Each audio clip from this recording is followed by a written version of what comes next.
Drama City Productions presents. You're plugged in for the Podcast Wrestling Society, where you can get dynamic weekly pro wrestling and MMA-related content.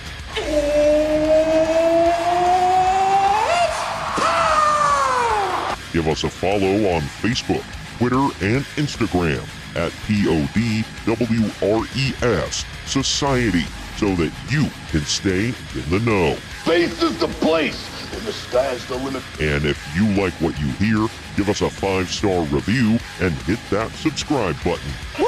Woo! Woo! Woo! Now, your host, he is the one and only Troy Adams. And now, the moment you've all been waiting for, it's the Podcast Wrestling Society. First, fighting out of the blue corner, I am your loving leader, benevolent host, Midwest Monster, and fighting out of Cincinnati, Ohio, presenting Troy Adams. And now, fighting out of the red corner, they are fighting out of Oakland, California. They are the Khabib Nurmagomedov and Cain Velasquez to my Daniel Cormier. It's Greg and Ramon. What up, guys? Oh, yeah. What the hell? That was not the reaction I was expecting. That was my Paul Bearer in Return of the Undertaker at WrestleMania 20. Oh, yeah. What the? Wow. Well, I changed it up a little bit. Instead of a typical wrestling intro, I did an MMA intro. So, and that is because you guys are on the road, actually, to UFC 227. Crazy. Well, that means we are actually going... Wow. So if the quality on their end is a little sketchy, that's because they are on the road recording through Bluetooth. So we're going to make it work, though. And this podcast will be recorded in dos parts for all of you out there who speak Spanish. It is, we are going to record the wrestling portion while they are on the road, and then we will record the MMA portion tomorrow night after UFC 227 so that we can bring you all updated news out of the UFC. Sound good? Spoilers, Mighty Mouse won. Wow. Spoilers, 2 new champs. And new. But yeah, so... Spoilers, Brock Lesnar showed up again. Hashtag more times than Raw. What the hell? But yeah, so it's going to be a little different for this podcast here. First of all, I want to start off by saying I apologize I didn't get Wednesday's podcast posted until Thursday this past week. It will not happen again. I had some issues with, I thought my equipment was at home, but it was not, and it was annoying stuff. So either way, it's not going to happen again. I'm going to try to keep an eye on my equipment from... You're really adding some HCW news into it. That's what you're thinking. Trust us, huge HCW updates later in the show. Stay tuned. Yeah, how did your tryout there go, Ramon? I will get into the entire report when we get to it. Did you proudly wear your Buckeyes hat? The Ohio State Buckeyes hat, yes. Well, I don't know that. Do you want me to get into the report right now? Well, I was going to say you wouldn't have. That wouldn't have scored you points with a certain higher up in HCW because he much prefers the USC Trojans. So I was trying to play the heel role, bro. But he's the heel, so you're supposed to be the baby face. Gosh, I don't. Well, maybe there you go. You're appealing to the Ohio hobos. Okay, everything is free for all. Everything goes, man. They're gonna blur the lines, bro. Everybody's gonna have something to do. Everything is gonna be on a poll, bro. But I have a full update. We'll get to it. I promise. Oh wow! Speaking of updates, I haven't heard it yet, by the way. So just keep that update. Oh, good Lord. So it hasn't been screened yet. Nice. Okay. So it'll be revealed live in 3 days when this airs. But you know what I mean. And trust me, Ramon knows a thing or two about revealing things to the public. All right? Yes, I do. He has a record to prove it. The quote-unquote big reveal. But anyway. The largest reveal ever. big league reveal. Big league, huge reveal. Huge. But anyway, speaking of reveals and updates and whatnot, if none of you have checked out our Redbubble store, there are some brand new t-shirts on there, bro. And you can change up your look, bro. We actually have 2 brand new t-shirts that I just added to the store. There is the t-shirt. It's in fire letters. It has our logo on the bottom. It says, "We'll set him on fire, then he's gone forever, bro." So check that out. That's famous us mocking Vince Russo. Speaking of us mocking Vince Russo, that is the theme of our second t-shirt, which I am a big fan of. I think it's our best work yet. It says, "The look, bro," and the face is blurred out, but the words are over someone that has the look, bro. We'll leave it at that. Yeah. So you'll have to see Check what out the shirt.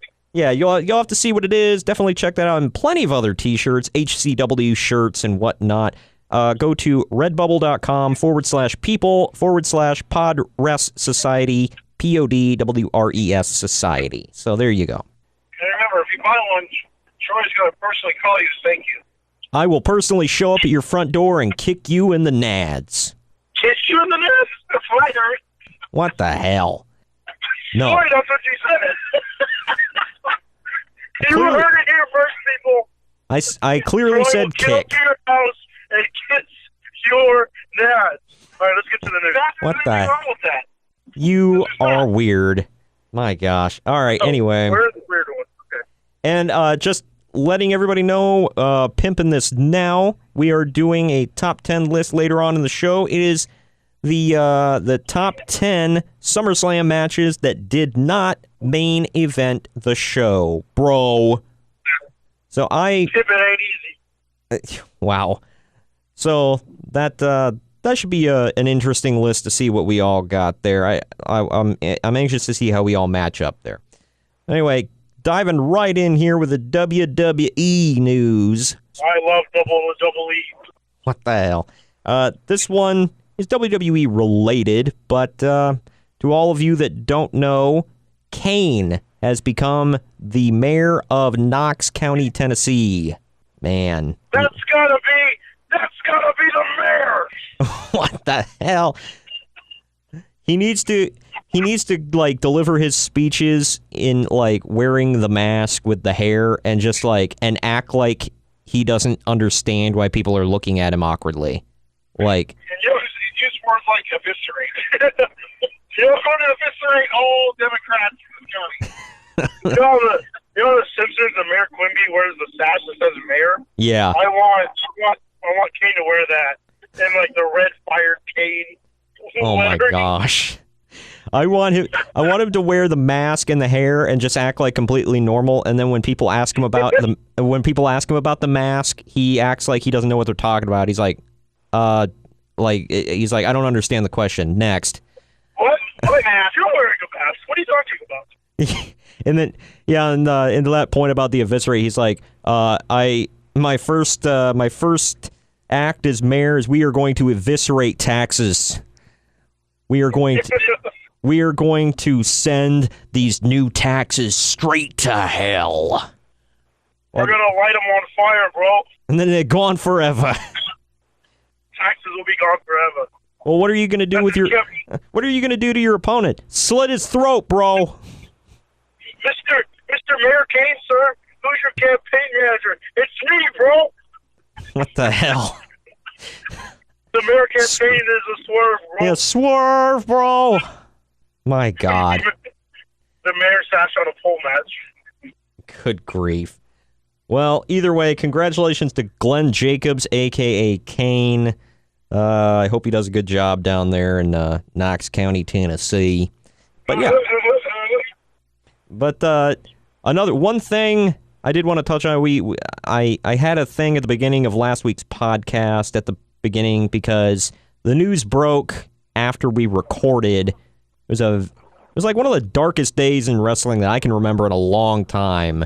Like 3 dudes passed away.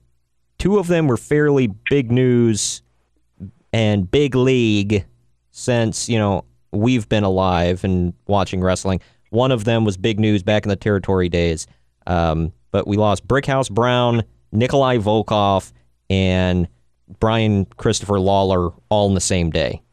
Like, that was a few hours. It seemed like it was back to back, but then minutes of each other. Yeah, it was insane.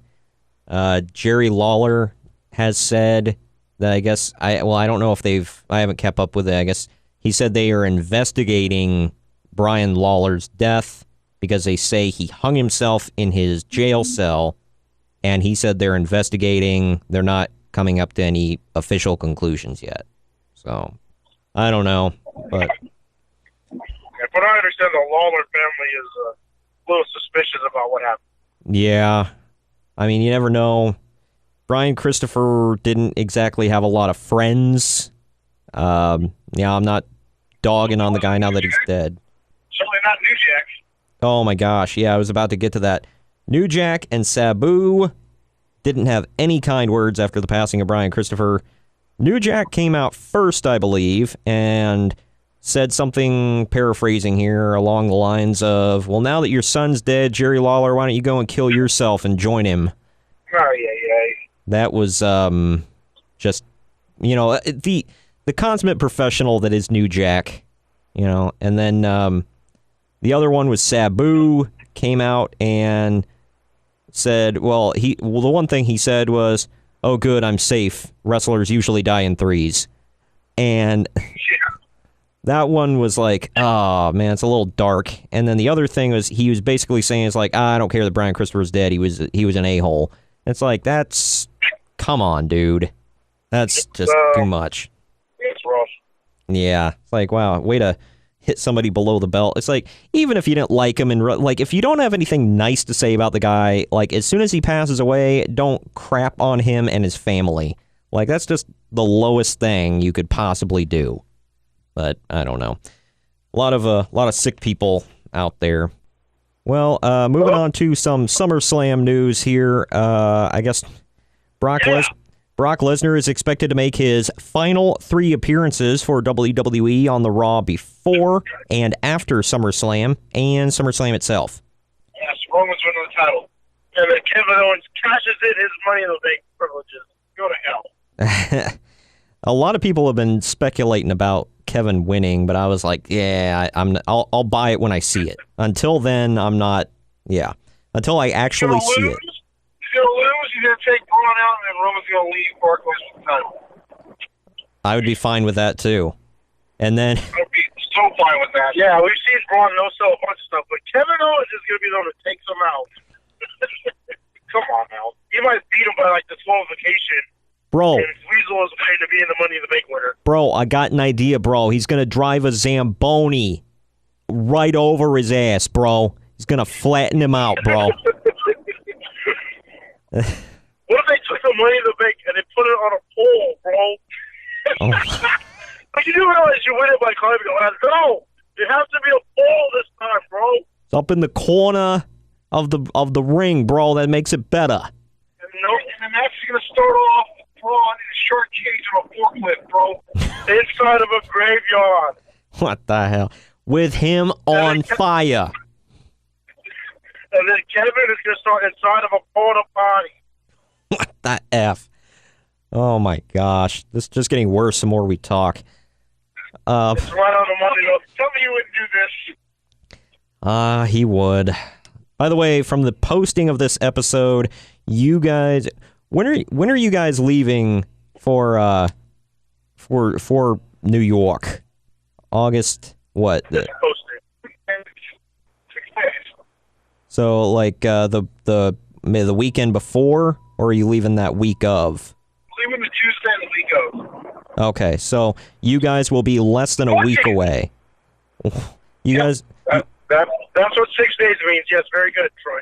Yeah. So yeah, but anyway. You guys are close to leaving in New York, and so we will be less than 2 weeks away from the biggest party of the summer. There you go, for all of you at home. The Summerfest. Yes, the Summerfest. Also on the Brock Lesnar news, the latest Wrestling Observer newsletter says that all indications are that that Brock Lesnar wants to continue signing short-term deals because UFC and WWE are both coming into large sums of money. It best serves him to be a free agent as often as possible. Cool, so he can screw both of them, bro. Say what? You gotta pay all those Canadian taxes. Yeah. They got to take 50%, bro, but he gets free health care. Man. Yeah, you're gonna need it when Kane busts his face again. Yep. I was about to make a comment about that, but yeah, you beat me to it. Stop! I win. There is a lot of doubt that either Undertaker or John Cena will be working the card at SummerSlam. I have no doubt. It's too late now. I figured we would have heard something by now. Yeah. It kind of sucks, but whatever. They're saving it for Melbourne, Australia, bro. 100,000 people inside of a cricket stadium, bro. Starring Emma and the Iconics. And Don't you say Buddy Murphy. Or whichever one he is. Yeah, Buddy Murphy. Here's a story that should stimulate Greg. I guess PW Insider has speculated that Elias will face Bobby Lashley at SummerSlam. Oh, hell yeah. Well, I speculated something that happened during Raw. Yeah. Great insight, bro. I'm actually good. Yeah, I mean, I guess it's something for them to do now that Bobby Lashley's not going to go on to face, the negative Bobby Lashley. The anti-venom to his Bobby Lashley? Right, yeah, basically. It's Brock Lesnar and Chalk Lesnar.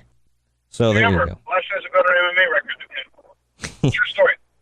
Yeah, I know. And he also has a larger move arsenal than him, so... Dude, having 3 moves are you a larger arsenal. Yeah. Do all the suplexes count as one suplex? Yes. I guess so. Yeah, I was going to say, Kevin Nash has a larger move arsenal. That includes the hair flips. Exactly. Well, Nash has a hair flip, the back elbow in the corner.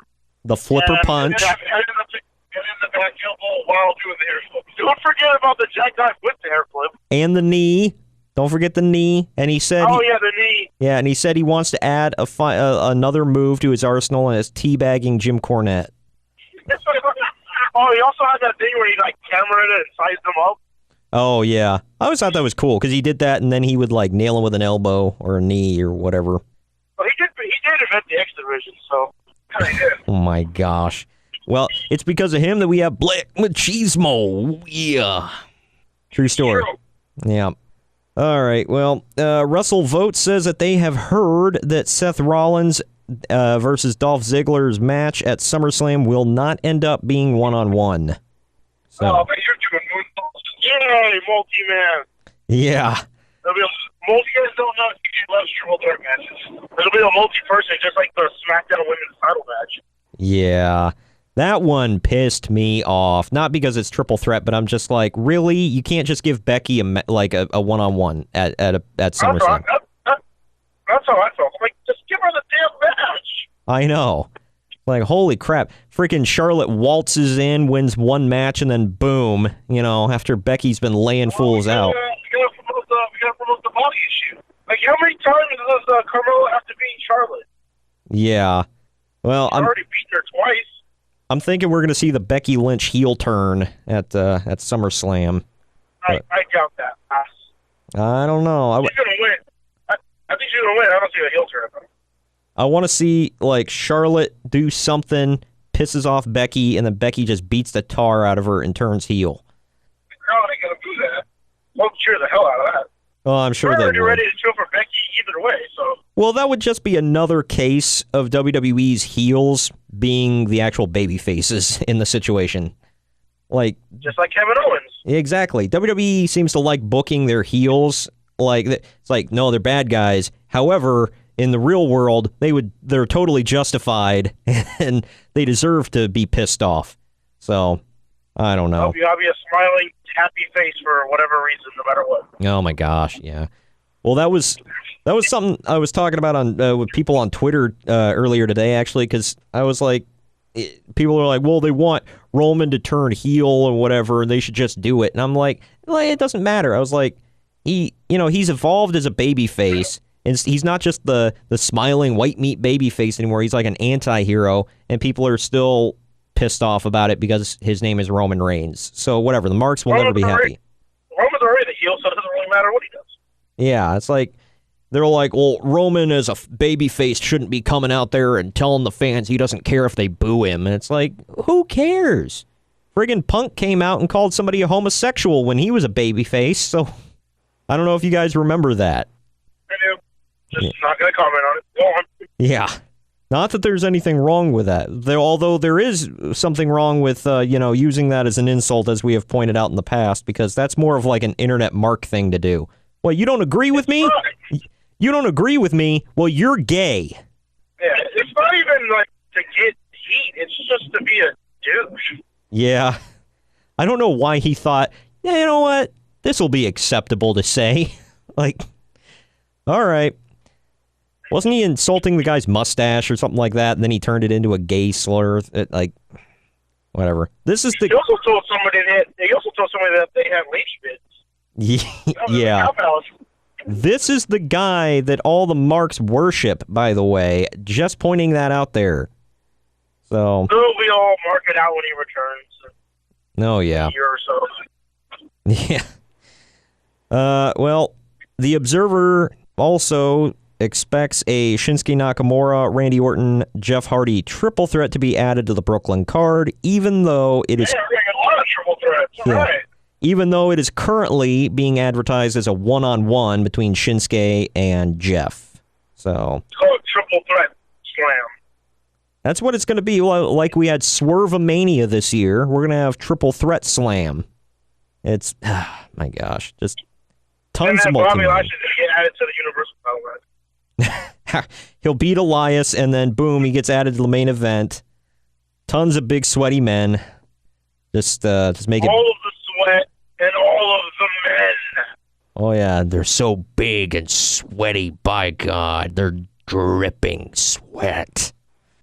Freaking Vince is just like touching himself back in Gorilla. Nobody look at me! Someone can give me Road Dogg. What the... He's gonna do like what Bruce Pritchard was talking about when the lights went out at Beware of Dog, and he's just like sitting there calmly drinking his coffee, watching that strap match. He's like, "It's a hell of a match, pal." Like, I could just see him doing that.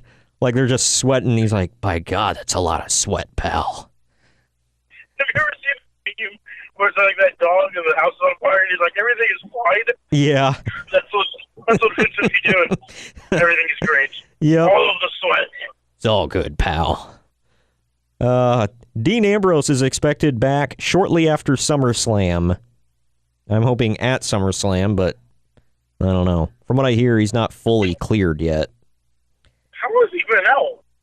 He's been out for a while, man. He must have complications or something. He's been out for hell. Yeah, he's been out for what? A year now, almost? Like, I don't know. He got...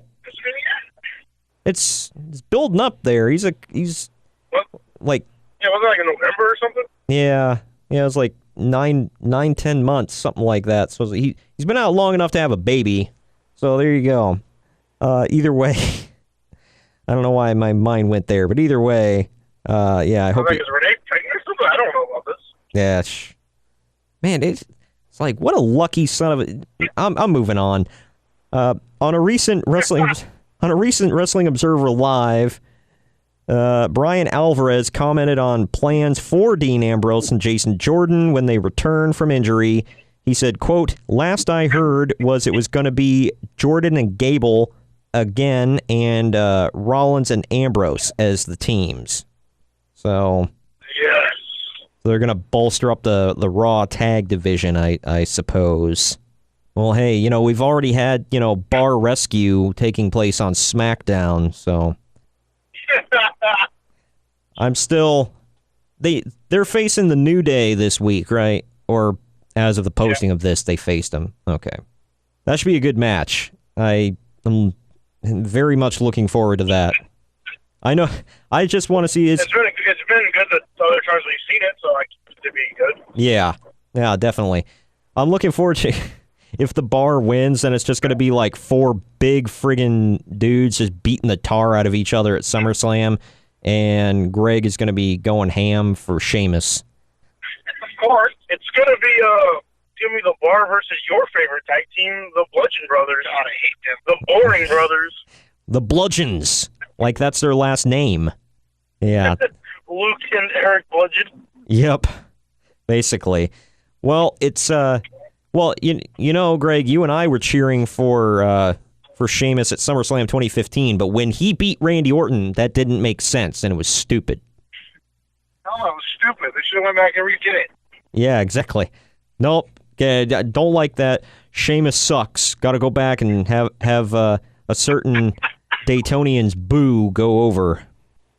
No, Randy always has to look strong, guys. I didn't agree with when they put the bag over his head. That's what I was going to say. I knew you were going there. I didn't like when the heel did his heel tactics. Right. My God. All right. Based in part on her Instagram story about rehabbing, 411 Media mentions that Nia Jax may be dealing with a leg injury. I'm sorry, 411 Mania, not Media. But yeah. So Nia Jax may be out with a knee injury or leg injury. So I don't know. Okay, I feel bad that none of us are even reacting. Yeah, I know. I was sitting there. I was like, really? Nothing? Nada? Okay, moving on. Nope. I just don't have anything. All the women's division is all about Ronda right now. Yeah, basically. Lady Reigns is out. She can return for the women's rumble. No, Depending on how bad this is. I don't think it's that bad, especially if like WWE hasn't like said anything about it. But I don't know. We'll see. As long as she can still be on Total Divas. Oh man, that's where the money's at right there. Put the butts in the seats. I was gonna say you joke, but you're probably not wrong. It does massive numbers. So. Yeah, don't tell me like it. I don't get how but whatever. It is. People like reality shows. Yeah, I guess. It's all right. Anyway, it's clearly a work too. Like it's a lot of that crap on that show. There's no way that they're not working the audience. I mean, come on now. It's like a scripted. It's like a non-kayfabe thing. Yeah. It's like Jersey Shore. Yeah. Except less herpes. Whoa! You mean to? First of all, it's probably more realistic. It's probably more realistic than the Jersey Shore, though. Are you meaning to tell me that you don't buy into the Jersey Shore? How dare you, bro? You want to bro down right now, bro? Jim, tan, and laundry. I don't think a New Yorker would like a Jersey thing, so yeah. Yeah. Well, hey, both of them. Maybe I'm doing my Jersey accent. You can't tell. They sound the same. Boom. Joyzy. It's more like this, Joyzy. Joyzy, man. God, yeah. Like Liv Morgan. Yeah. Well, speaking of injury news, according to the Observer, Aleister Black is injured and did have to get surgery, so he will be out for at least some time, though it is unclear how long. What did he injure his crotch? Long enough for us to be screwed. Hell, I was gonna say, hell if I know. They haven't even said what. Like what's injured? Crotch. He said he took a crotch shot. Yeah, he got hit in the crotch and then needed surgery. So did he break his? Did he break his G unit? He broke his unit. Does anybody want to see my unit? Wow, he broke his little Aleister. Did he break his black mass? Oh man, his little guy faded to black. Oh man, that's man. I hope it's not too bad. I hope it was like minor surgery, but either way, surgery any kind of surgery on your dude is not going to go well. Yeah. But, tape it up and get back in there, man. Throw some dirt on it. Take that bad boy up and let's go. My gosh. Yeah, it's probably weird. I wonder if he's gonna have to take them pills like that one MMA fighter so he can't get a chub. I don't know. I think Johnny Knoxville had to take those too. I don't know. But anyway. He broke. He can't even pee correctly. What, Johnny Knoxville? Yeah. Wow. He has to use a catheter, I think. Ew, sick. Well, I mean, when you take that many shots to your junk. I think he happened in filming of one of the movies. Yeah. Ugh, man, when you get when you get hit and take that many shots to your junk, like, you know, things are going to start acting up. But, he got paid a lot of money for it, so. No, I'm sorry, not worth it. Nope. I'm not saying it's worth it, but he's paying for it now. Yeah. Oh, my. Anyways, moving on. Well, before we move on to the rest of the WWE news here right now, we're going to take a quick break, not to break away and tell you about another podcast, but, you know, we like to break it up here a little bit, like to take away the monotony. So, real quick, I just want to remind you all to about some swag you can get. We'll break it down for you here. And I just got one question. Do you have the look, bro? Are you a fat, floppy sack of crap with a ton of acne, 5 podcasts, a message board, and no job? You still playing World of Warcraft until 4 in the morning and then cry on Twitter about the evil WWE? Well, the Podcast Wrestling Society can get you a much better look, bro. Get all your podcast swag on Redbubble. You want a shirt, a hoodie, a phone, stickers, hell, a wall clock? Forget about it. Get on redbubble.com/people/PodRest Society. That's PODWRES Society. Get yourself a new look, bro, and maybe you could make the list, bro. Oh, my God. Oh, yeah. Hey, man, got to get the live read in there, bro. Mixing it up a little bit. Get these shirts. I didn't rip that off. Go on. Wow. That is my new favorite shirt. What are you talking about? I just made that up right now. How would that be your favorite? That's one of my favorite shirts that a certain brother, sells. But anyway. You love that shirt?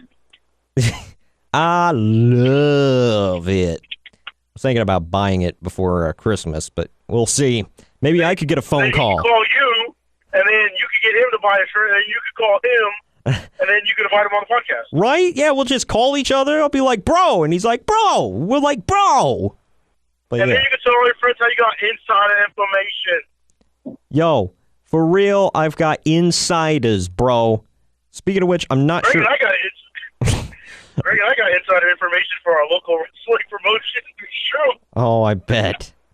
We walked in the movie theater, we saw a guy there, he told us all about it. Yeah, we saw the promoter of the movie theater. He's like, oh, we're going to bring Impact Wrestling back over here. We knew before all the other marks to do. And he told us all Austin Aries, too, because we're also wearing his shirt. Oh, yeah. That's right. I remember you telling me about that. Yeah, so you guys did get insider info, bro, before all the other marks. We got a big like that. Yeah, bro. Speaking of insider information, did you see this guy is clearly a troll account because you look at some of the stuff he tweets and he acts like he's serious, but he's got to be a freaking troll. But this guy got 15 minutes of fame on Twitter a couple days ago.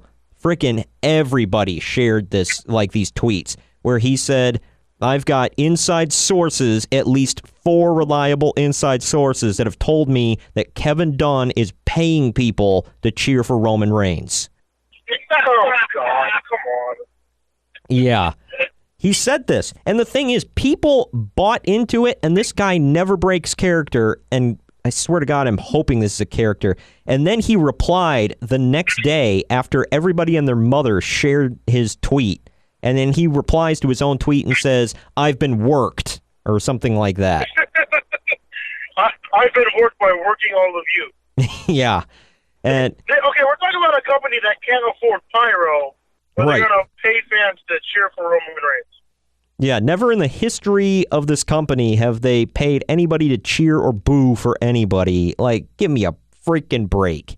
Ugh, man. But regardless, yeah, I saw that and was like, give me a flippin' break. But yeah, Kevin don't have to do that. He could just turn on the cheers by himself. Duh. Yeah. Wow. Flip the switch, bro. Pump it in like that Goldberg chant. that alleged. Remember, they alleged that, like, I think Kevin Nash was even like, "Oh, we were pumping that Goldberg chant in." It's like, no, you weren't. Shut up. No way. Yeah, it's like bite me. If you're in the crowd, you didn't see them chanting or anything, right? Yeah, you didn't see 500 Goldberg signs out in the crowd. Like, come on, dude. All those Goldberg 316 signs. Yeah, that was awesome. But anyway, back to the news here. Back to the real news. No fake news. Real big league news. Real news about a fake sport. Go on. Wow. Mauro Ranallo is expected to announce the Mae Young Classic, according to PW Insider. Good. Mamma mia! He's going to be more over than 90% of the women in that tournament. How about that? I mean, I love JR and all, but man, him and Lita did not do well last year. No. I mean, I love... Him and who? Beth Phoenix? Or they announced his... I don't know. They haven't officially said who his partner is going to be this year. I will say, you know, I disagreed with you at first, Ramon, about JR commentating New Japan, and he's still, I mean, he's the greatest of all time, so, I mean, you know, he's him... Without question. Yeah, but with him losing a step, he's still better than, you know, like Michael Cole and whatever. But he... Oh, yeah, he's still way better than most. It's just not up to JR standards. Yeah, he seems like the guy who came in and he knows a bit of, like, they're like, here's a notebook, study it overnight, and then, you know, we'll put you on the mic tomorrow. Like, that's what he sounds like. He doesn't sound like the JR of old that actually knew the product. He sounds like the crotchety old man who only kind of likes this product. Yeah, exactly. But as far as the Mae Young Classic, my guess would be Beth Phoenix because she did the Big Snacks Challenge. I think she did pretty well. I don't know if you guys actually watched the Facebook Live stuff, but I thought she did well. I watched the reruns on the network. Yeah. You know what would be funny is if the announce team, like the commentary team, was Edge and Beth Phoenix. That'd be hilarious. Yeah, but Edge is terrible on the mic. No, I'm kidding. Why are we not saying Renee Young, brother? Wow. I was hoping Renee Young, but I'd rather her just do play-by-play. Yeah. The color commentator. Yeah, she let Renee and both do it. Yeah, I don't think she'd be a good color like commentator, but yeah, play-by-play, I think she could do well there. I'd totally be down. Oh, when she used to do NXT. Yeah, I'd like for her to be the play-by-play for that Evolution pay-per-view or network special, whatever the hell. It's gonna be Stephanie. What a maneuver! God, she's sucky. Oh my gosh! I wonder if she's gonna flip out like her dad. Look at this capacity crowd. You sound like the principal from Doug. I don't even remember what he sounds like. That's the most obscure reference. Okay. Everyone go listen to it, and you're like, he sounded just like him. But what the hell? Anyway, the newest additions since our last podcast to the Mae Young Classic are Miko Satomura, Ashley Rain, also known as Madison Rain, multi-time TNA Knockouts champion, Priscilla Kelly, Saya Brookside, who I believe is the daughter of British wrestler Robbie Brookside, Hiroyo Matsumoto, so we got quite a few representatives of Japan in there this time, Ariel Monroe, Vanessa Craven, Allison Kay, formerly known as Sienna from Impact, so this is why she didn't re-up her contract with Impact. I kind of figured. She's going to go legit fight Charlotte in the back. Maybe, and Charlotte's going to kick her in the face. It's going to be awesome. Right. Oh, man. Zia Lee, Rachel Evers, also known as Rachel Ellering, and MJ Jenkins and Zatara. I don't understand. If Madison Rain did it, there's a good chance Josh Mathis would be calling the play-by-play. That'd be great. Oh, God. You're just like... Is he gonna bring that title he has in the TNA with him? Does he have a title? He had one. Oh, I don't know. God. I think somebody handed him a belt and like, here you go. Ramon watched it too, man. I didn't watch it. I saw it on the tweets. I saw it on the Twitter, bro. They all say. That's how I watch Impact. I watch it via Twitter. This is.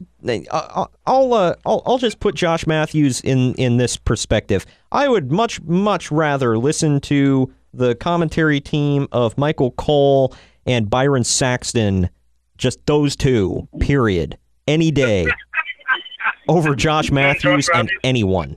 Dude, listening to Josh Matthews instantly makes me think I'm watching Velocity. Like, it just makes everything so much worse. Yeah, I know. It just takes down the quality of the product so bad. I don't know. That has got to be the worst pumped out commentator WWE has ever produced. Just saying. Remember on Tough Enough when he was like super emo? Oh my gosh, yes. And like he hated the world and like all I want to learn how to do is a moonsault. He was like super dorky. Oh man, I know. It like he still looks like a huge dork with like sleeve tattoos. Like it looks like he got tattoos ironically. Like his little Mickey Mouse tattoos. Oh my gosh, he got hennas. WWE is looking to do another Starrcade show this year, likely around the same time and place as last year. Oh man. Without it being on the network. Yeah, that's just. You know why? Because screw you, that's why. Exactly. I got it that time. Multiple sources, including Dave Meltzer. Well, Dave said it, so I believe it now. I'm not listening. Are saying that Matt Riddle has signed a 3-year contract with the WWE. The king of the bros. Bro! Yeah, he's gonna have his little. He's gonna be front row versus takeover and have his little wave to the crowd. Yeah, right. He's going to be in a suit, but he's not going to be wearing shoes. And still be wearing his baseball cap. Yeah, baseball cap, suit, shirt. Like the shirt's going to be like unbuttoned to the bottom of his chest, and he's going to be wearing like cut off black jean shorts. He's been wearing his puka shells. Well, of course, you got to have those. And he's going to feud with man, I can't even think of the guy's name now. They just. That's how important he is. They just had him come back doing some, like, pretty boy model gimmick. He's, like, Hawaiian or something. Kona Reeves. No, Kona... Oh, yeah, that's cool. Yeah, Kona Reeves. They're going to have him feud with him and just annihilate him. Prince Iakea, whatever his name is. Yeah, Prince Iakea. Sonny Siaki. Sonny Siaki, yeah. It's just Bring like... back all these guys, and yet they can't bring back Naked Video. What the hell? Oh, my gosh. I know, right? Like, you got We're getting a petition signed for Naked Minion Hall of Fame 2019. Well, there you go. And there, hey, we can make that a new shirt because, you know, for now, if you guys want to support Naked Midian and show your love, you can go to redbubble.com, our store, and get the t-shirt, bro. It says official Naked Midian. Guys, right now. We'll wait. Official Naked Midian fan club president. Pause the podcast. Go buy yourself a shirt, bro. Hey, welcome back, guys. You got that shirt? Great. Yeah. Well, I'm going to pull a Conrad Thompson and say thank you for that. Roll Tide. But anyway. Did I hear you say? What? Did I hear you say Roll Tide? Don't ever bring it up. I didn't say it. Hey, Alabama stole the Ohio State's playoff spot this year. So you know what?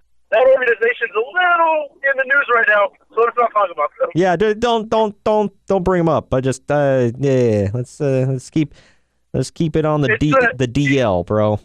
Yeah, let's make sure it's an urban legend. Anyways, go on. Oh my good lord. Moving the hell on back to our fake sports, bro. Well, you guys' favorite guy here has some more news. I guess Dave Meltzer noted on Wrestling Observer Radio, Uncle Dave, the guy who Greg had his junk out with. True story. But anyway, Uncle Dave noted that AJ Styles, Shinsuke Nakamura, Luke Gallows, and Carl Anderson all have contracts that will expire in early 2019. There's like... I don't see any of them going anywhere. Yeah, I mean... There's basically 0% chance of any of those guys doing anything other than re-signing with WWE. The only one that I could maybe, like, if any of them defected, it would be Shinsuke. I think the other three are, you know, just comfortable right where they are, especially AJ being a multi-time WWE champion already. He's all right. The The big television deals that WWE landed for Raw and SmackDown have potential competitors of Impact, ROH, New Japan, and MLW, all hoping to land big contracts themselves. On a recent Wrestling Observer Radio, Uncle Dave speculated that if one of those companies got their own lucrative deal, they'd become the first big competitor that WWE's had in years. Right. They're not going to compete. There's no way. I noticed that you didn't mention CW in any of that, though. So. Well, no, they're going to be featured on a box. Low rent, bro. What are you doing? Touching himself? No. For those of you that don't know, they've been touching themselves the entire time. Anyway, I'm sorry, did I break the fourth wall? Well, I thought this was a given. Hey, you know what? Screw both of you. Wow. All right, anyway. There is an open dialogue between The Rock and the WWE about making an appearance in the future, according to Sean Ross Sapp, whoever the hell that is. Haven't we mentioned that when we thought he was going to face Triple H next year at WrestleMania? Man, I'd mark so hard. I'd mark all in my jeans. Oh, I'll be there, so I'll mark hard. No, I know you will. Oh, Triple H, spit on my face. Bro. Anyway, an NWO reunion of Hulk. Going to go watch wrestling.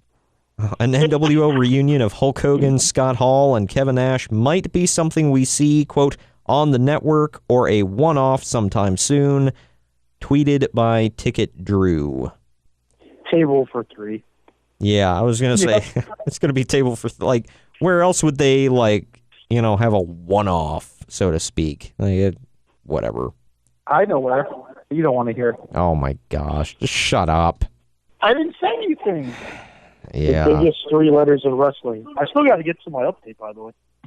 Yeah, we'll get to it. There was. I can't wait. By the way, while we're talking about Hulk Hogan, I saw on Instagram that, those Hulk Hogan figures that were not made by Mattel that Ringside Collectibles sells? Yeah. They look pretty cool, in my opinion, but they posted one picture. It looks like a magazine where they put the toy in instead of the real Hogan. It said, the legend, the icon, blah, blah, blah. And, 99% of the frickin' comments, you left out the racist. Wow. Good of course grief. they did. Yeah, it's oh my good lord. And then other people, does he come, or does the toy also say the N-word? And I'm like, this is just beyond stupid at this point. I can't let it go.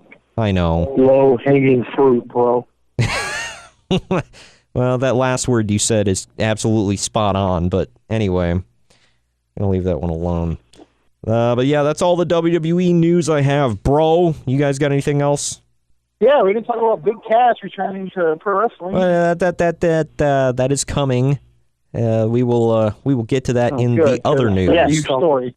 It literally, it's huge. It's a big story. But yeah, so He spells it with a Z, bro. Yeah, wait, look, hey, don't spoil the story, all right? But I will say this, spoiler alert, he did not go with William XL.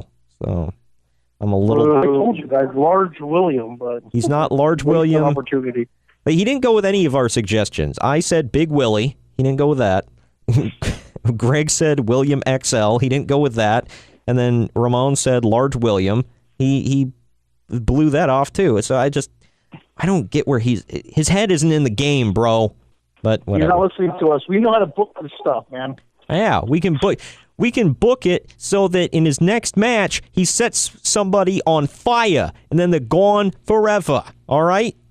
How are you gonna make him bleed? Slit his throat, bro. Just bleeds all over the place. We're gonna send him to Jersey. He's not a real New Yorker, bro. Well, he might be at Bound for Glory because they will be in Queens. In the most common part of Queens, by the way. So. Oh man, that's totally going to be the big attraction. It's wrestling's biggest free agent. I think Ramon missed the reference on that. Queens. I totally got it. The most common man in Queens showing up in the most common parts of Queens. Oh my gosh. But anyway, yeah. So. Yeah, I always go first on the list, bro. So I think we should switch it up a little bit this week, and I will be generous. How about Greg? You want to go first with your top 10 SummerSlam matches that didn't main event? Yeah. Alrighty. I will go after the news from elsewhere. Well, number one was obviously Nails and Virgil. Oh my gosh, yeah, that was. Well, they sold that place out, man. Everybody was piggybacking off of them. 5 Meatball Classic. By speaking of, all the boys in the back had to thank them for the house. exactly. By the way, did you hear? Even Hogan was like, "How do you do it, brother?" I know, right? He's like, "Look, brother, I need to know. Is it the thermos, brother?" But did you happen to hear on the $1 Million Man episode of Something Else to Wrestle With where Bruce Pritchard like buried Virgil? I haven't listened to that one yet. Yeah, because he was like, because they were talking about like, you know, building up that feud with Virgil and DiBiase, and he was like, well, the problem is none of us had really seen Virgil wrestle, so that's kind of why it went the way it did. You don't say. Like, then that damn bell had to ring. But all right, Greg, what you got, bro? I got a list, bro. Do you even list, bro? All right, number list, bro. All right, number 10, I said Chris Jericho and Dolph Ziggler from 2012. I'd have to go back and watch that one. I don't even remember that one. Oh, man. It's already starting off bad if you don't remember it. Sorry, bro. Bro Jay Simpson. No recognition, dude. Number 9, I said Bret Hart, Mr. Perfect, 1991. Oh, hell yeah. Oh, we got one. Oh, hell yeah. Yep. Number 8, I said The Rock and Triple H from 1998. Man, it's kind of low on your list. Yeah. Well, there's better ones ahead of it. All right, bro. In my opinion. If you say so, bro dirt. There's a new one. Great. We'll move on. Brody Brazil. Oh, man. What the hell? That was good. Well, it took no effort, though, but it was good. Number 7, TJ, remember this one? We were watching this one together. Randy Orton and Christian, 2011. Oh, yeah. I got into an argument with some nerds about that match because they were like, oh, man, it's a great feud. Great match. I was like, it wasn't a great feud. Christian got buried every time. Well, it doesn't matter. Like, that does matter. That's not a good feud. But it was an amazing match. Yeah, the match was actually cool. I gotta agree with the marks on this one. Christian says that's the best feud of his career. Oh my gosh! Look, I had some really cool matches, but I got buried every time. So that was a great feud. He won the world title twice. I know it wasn't both against Randy, but yeah, let's let's recognize that. What, 3 months? Yeah, let's recognize the time. Did he win it from a low blow? Yeah, he got kicked in the nads. He got kicked in the nuts, yes. Yeah. I think it's RKO'd twice on the table. Yeah. Yeah. That was number 6. That match is awesome. Number 6, I said Rey Mysterio and Dolph Ziggler from 2009. Yeah, it's a second Dolph Ziggler sighting we've had so far. And the second match I don't remember. Yeah, right. Wow, you guys are slow. I'd have to go back and remember that one. I just don't remember Dolph Ziggler matches. You guys' lists are going to suck. Wow. My list is top notch, bro. Number 5, I said the ladder match at SummerSlam 95.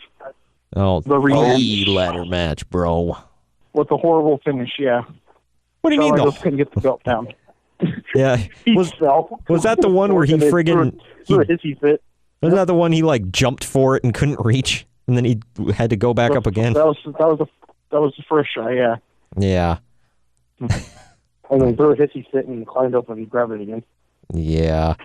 I guess I heard they were both super frustrated with that match, especially the fact that they were like, hey, you guys are in a ladder match. By the way, no using the ladder as a weapon. Good luck, guys. Have fun, bud.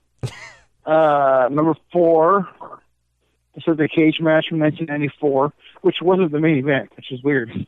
Yeah. Oh, no. You and I, Greg, SummerSlam week, everybody, or the week following SummerSlam, whatever.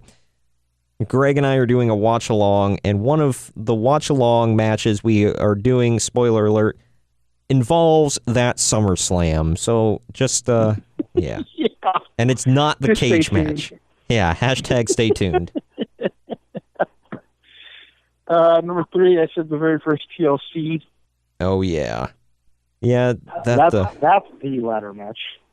yeah, that one they stepped up their game from You that. don't count it as a ladder match. They stepped Yeah, up their because- game from that WrestleMania 2000 ladder match. When Jeff Hardy breaks his butt. Bro. We're going to break his ass, bro.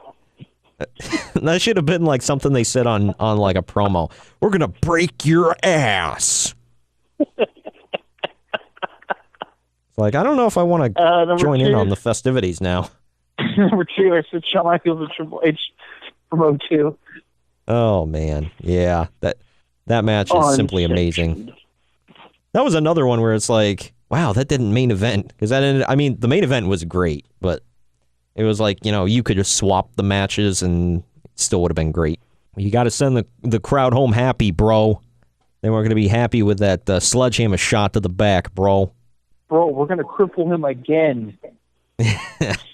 Man, I still remember that backbreaker on the open chair. I'm like, oh, why? Yeah, it was pretty sick. Yeah. And then number 1, I said AJ Styles and John Cena, 2016.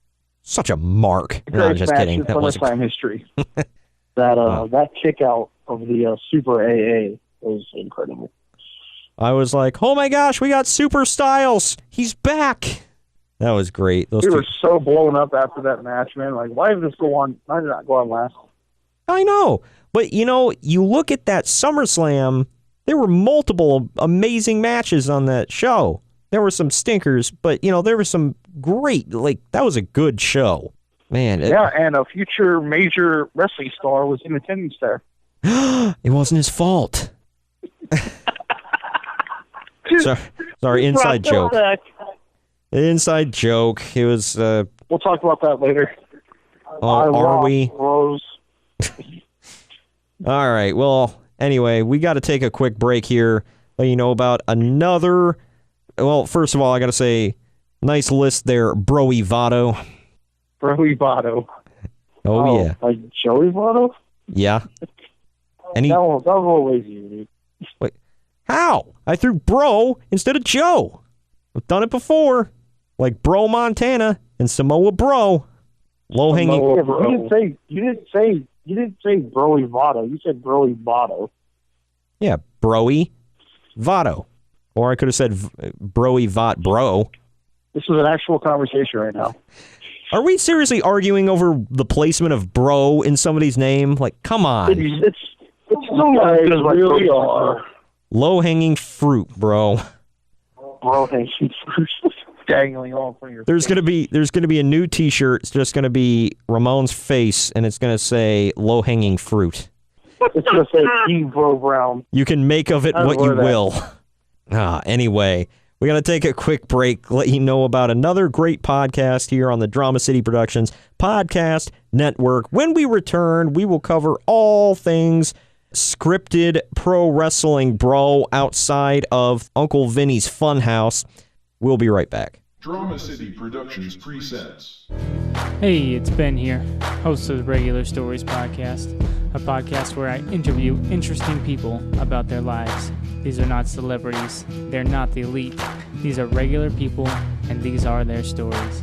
You can follow us on Facebook at Regular Stories and on Instagram at Regular Stories. We are everywhere that you can get a podcast. We are on iTunes, Google Play, Stitcher, TuneIn, just about everywhere else. Look up Regular Stories Podcast. Well, we are back to cover all the news in the wrestling biz outside of the big double E. And of course, well, we've been teasing it this whole time. Ramon, what's your big update from training with the hobos? Okay, as you guys know, I went out to the tryouts. Mm-hmm. So I show up and quickly realize I have no talent for this. So I started talking to the guys, and 7 hobos showed up. So a huge success. Well, of As course. we all know, San Francisco. Well, yeah, because when was the last time you won a Facebook award for your promos? Huh? Good question. Of course, now these tryouts took place in San Francisco, which we all know is huge in the hobo wrestling scene. Well, yeah, that's where, when you're going to scout hobos, that's where you start. That's like the Mecca. There's 7 guys there. I was the Mecca of hobo championship wrestling. Exactly. I was talking to the guys, and I met a couple interesting fellows. There's a tinfoil hat Timmy. There's a rice bowl Richard. What the hell? There's a soggy Jim soup pants. Greg's just marking out. There's a big bum Pataki. Oh, man. He's the big dude, right, that asks if you're going to eat his... He's going to ask if you eat your cornbread or not? Absolutely. You going to eat that cornbread? One of the more athletic ones was Frog Face Frankie. Oh, man. My God. Did you take a promo class from a certain person that we need to bet on? Of course. You bet on him every day. Yeah. The last 2 is Grinning George Rockpile and Matty Mace, the Junkyard Juggalo. Holy crap. Oh, my gosh. So, anyway, so I'm watching them all in the ring, and not a single one could take a bump. Well, no, I mean, they drop a dump, but no, they can't take a bump. Frogface did do his vintage. His DDP yoga pose number 52. What the hell? That's in great detail. I asked him about his DDP yoga. He said, yeah, he found a bootleg VHS. VHS?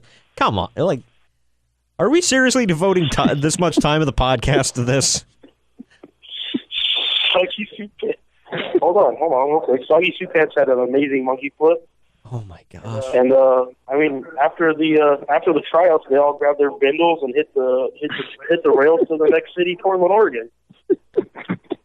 Well, they're prepping out here in Cincinnati because they're having, like, the city will go in and sanitize the area where the hobos have been, and then said hobos move right back in. You can't get rid of them. They are undeniable. Well, real quick, Richard did ask to share a rice bowl with me, but I denied it. Probably a good call. No way to control it. Hobomania is automatic. Oh my God! So after the boots on the ground, that's the update, guys. I mean, should you really say boots on the ground when you're talking about hobos who probably don't have boots? There's holes in them, but... Wow. All right. Well, this is just weird. Yeah, we've literally been. I don't know where to go from there. Well, I'll tell you where. I'll tell you where. The only place it compares. The only place it compares with HC Dub. Let's do some Impact Wrestling news. Oh God. Oh yeah. Don't forget when I signed Matty Mason, Junkyard Juggalo. He got offered a spot at Bound for Glory and denied it because he sees the groundswell around HCW that's rising up very quickly. But anyway, HCW. Abyss has apparently re-upped with Impact. Where the hell else is he going to go? What do you mean, why? Where is he going to go, Greg? By now. Well, I mean, until he gets a contract offer from Hobo Championship Wrestling, he ain't going anywhere because nobody else is going to be like, yeah, I want Abyss. Like, maybe back in the day, but right now, I think he's kind of wore out his welcome as far as, like, you know, being a hot commodity. And I'm an Abyss fan. Can't wrestle HCW. He doesn't have enough teeth. What do you mean? Oh my he God. has the right amount of teeth. He might actually have too many. Exactly. You're not going to fit in. Rich Swann has signed a long-term contract with Impact Wrestling, so that kind of shows where his career is heading. They like white beers, huh? Yeah. And the last story I got out of urban legend. Last story I got out of Impact here. Well, Rich wants to be with his boo, who's coming out in caskets and, headlining shows, bro. I'm not joking about that. But anyway, August 2nd's Impact Wrestling averaged 248,000 total viewers on Pop TV, along with a .05 rating in the 18 to 49 demographic. That's the show's lowest audience of the year and down from last week's 299,000 viewers. Man. I didn't know it could be even further down. They literally... It's always the bottom of the barrel. Yeah, they literally lost... 200 views from just signing your name correctly? Yeah. They lost 50,000 people. 51,000 people in a week. My gosh. Now, see, if 51,000 people tune out of Raw, 1 week, they're like, whatever, rounding error. They tune out of Impact, they're going, we're going out of business. Close the doors now, bro. Close them down, bro. Josh, can you hook us up with Vinnie Mac's phone number? Was in his heyday? Say what? When Impact was in his heyday? Yeah. When Russo was one of the boys. Don't even. Oh my God! Which time? I'm not even gonna acknowledge that. Yeah, which time? Yes, all of those times. You remember the last rights match where they literally started a Fire Russo chant? Yes. Oh man, those were the days when I felt the only time in my career I've ever felt sorry, the only time in my life I've ever felt sorry for Jim Cornette in his career, having to come out and pretend like he understands these storylines. He said they literally hired him to be the guy that goes out there and explains Vince Russo's crap to the audience because it was so hard to follow. Who would want to explain that crap? Well, it was hard to follow. It was pretty easy. Do you remember the reverse? On fire, and it's going to be a pull. Do you remember the reverse battle royal? Unfortunately. Yeah. For those of you that don't know, this match consisted of everybody starts on the mat outside of the ring, and to win, you have to climb over the top rope to get into the ring, and then you have a match. Not joking. This was a thing. Oh my gosh. Anyway, let's move on to something less depressing like New Japan, shall we? Kenny Omega is currently working with Kenny Omega is currently working with a small heel fracture, according to the Wrestling Observer newsletter. Oh no! That's going to affect his average star rating. Yeah. Yeah, he's been wrestling with a heel faction. I don't understand why this is news. Isn't the Bullet Club heels? Wow. Ah, man. That, low-hanging fruit, bro. I'm telling you, it's going to be easy jokes are fun, bro. Last story I got out of there. New Japan Pro Wrestling has interest in bringing Shinsuke Nakamura back, especially with the recent global expansion push. Well, of course they've got interest in bringing him back, but does he give a damn? That's the real question. He's been given exposure, so they're like, yeah, bring him in, bros. Yeah. You still get exposed? Not quite to the level of Naked Midian, but, it's getting up there. Dude, imagine that. Imagine Nakamura and low-blowing Naked Midian. Oh my gosh, no. I was just about to say, can you imagine... I want to see that. I was about to say, can you imagine Naked Nakamura? Like, that's the next step in his career. That's the next step of his career, bro. I see him naked. Oh, man. He's naked and still low-blowing people. Here's the story, bros, that we've been teasing. Big Cass has officially booked his first post-WWE appearance, and he's going by the name Big Kaz with 2 Z's. It's really cool, bro. And he's on a card. They're Z's, but they're backward Z's. God. He's on a card along with a bunch of other WWE guys or former WWE guys. So take that for... Is the real one going to be there? No, he is not, unfortunately. So only Only one disgraced guy from that tag team. I guess all of our bets on what he would call himself were completely wrong.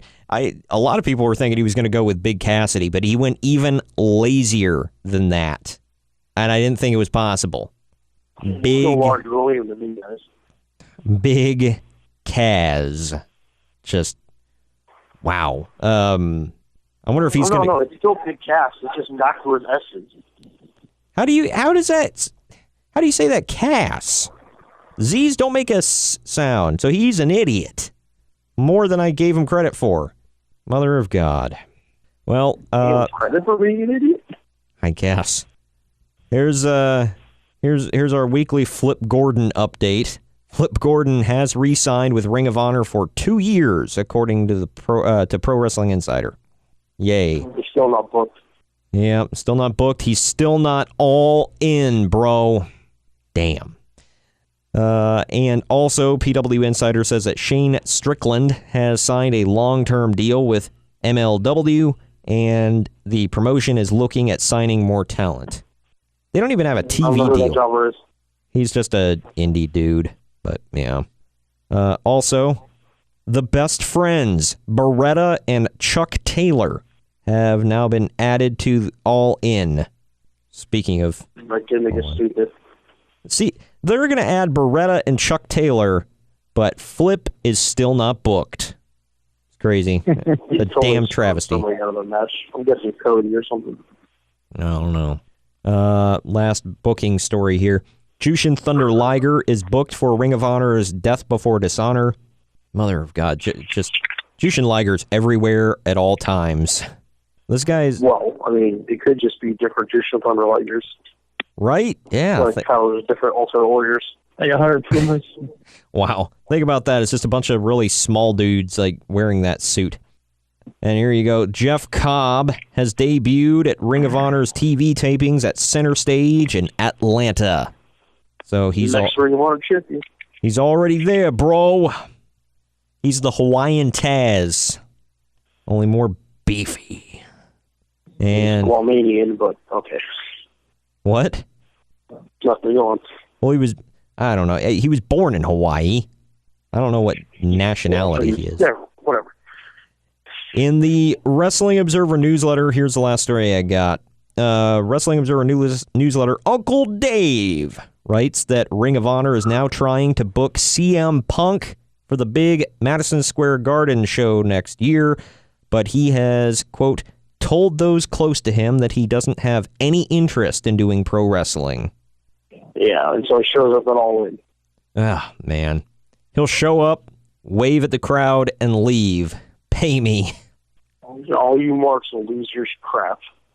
Yeah, I don't know. If he shows up at All In and does nothing, like that's just like the biggest like middle finger. But the thing is, they'll still bow down to him. And oh my gosh, he's amazing. He showed up, flipped us off, and then walked out. Did absolutely nothing. That was great. He can come out like the Chris Jericho End of the World as You Know It gimmick thing he had, and he didn't talk for like 3 weeks. That was great. Well, not that gimmick. That gimmick sucked. But it would be great if Punk did that, because he would troll the people, and the people would still like bow down to him and kiss his rear and chant for him during Roman Reigns matches, like little frickin' marks. That's the only time we cheer for CM Punk during Roman Reigns matches. Right. One thing I wanted to cover before we get into the list, bro, was there's a little bit of gaming news out there for all the gaming nerds, much like us. You know, I mean, I don't know. According to a certain person, we're not true gamers, you know, because our gamer scores aren't through the roof on Xbox. But I don't know. Yourself. Yeah. What's your gamer score right now, Greg? Huh? Like 37, 38K, something like that. Oh, screw you. Like, I'm only 33,000. You and I need to just jump off a building right now. What's the highest building in LA? That bank. Well, there you go. And you need to try to get access some way, somehow. Jump off. Like, there you And on all the way down, yell, "My gamer score's only 38,000!" Oh my God, shut up. Put that in your suicide note and all that stuff. I just can't live with myself. But anyway, it's an inside joke for all of you out there wondering what the hell we're frickin' talking about. There's a guy who... I suck at video games. I failed at life. I only have 38,000 gamer score, and I was not able to secure a position in Hobo Championship Wrestling. Goodbye, cruel world. I want to be a producer. What the hell? Anyway, speaking of wrestling and video games and all that stuff, I'm actually getting these 2 games for PlayStation, so it's only going to up my trophy count. And, you know, we all know that trophies don't mean anything. You got to get gamer score for Xbox. But It's true. regardless, the one thing real quick about New Japan World that I found out is, much like WWE games, you will be able to import custom logos into the game from the internet. However, they said it's only matte logos, so you can't put your custom logos like on a created wrestler or a belt or something. Only on, like, if you're creating a custom arena, you can put them on there. And I've seen it done. I've seen people recreate Attitude Era and New Generation Era WWF stuff. So it actually looks pretty sweet. So I'm looking forward to that. The other thing is they said you can have custom soundtracks and custom entrance music in New Japan World. I don't quite know how, because didn't you say that Sony said that there was no custom tracks? Yep. Well, apparently they're going back on it, because New Japan World said that will be available not on launch I don't know how day. it's going to work, because you can't upload anything. I don't know how it's going to work. Yeah, I don't know, because they did say maybe it's coming later for PlayStation. I don't know, because they did say it will not be available on launch day. However, they did promise that it will be a patch or a DLC item or something like that you're able to put into your game. So It is a DJ feature where you get to create your own music on the game itself. yeah, maybe, I don't know, because they have like 8-bit music. That was a joke, but go on. Well, I mean, you never know, because I mean it could be like one of those Mario Music Maker type deals. So, because they have like 8-bit, you know, they have like 8-bit music in there. So, but regardless, WWE 2K19 news that we found out.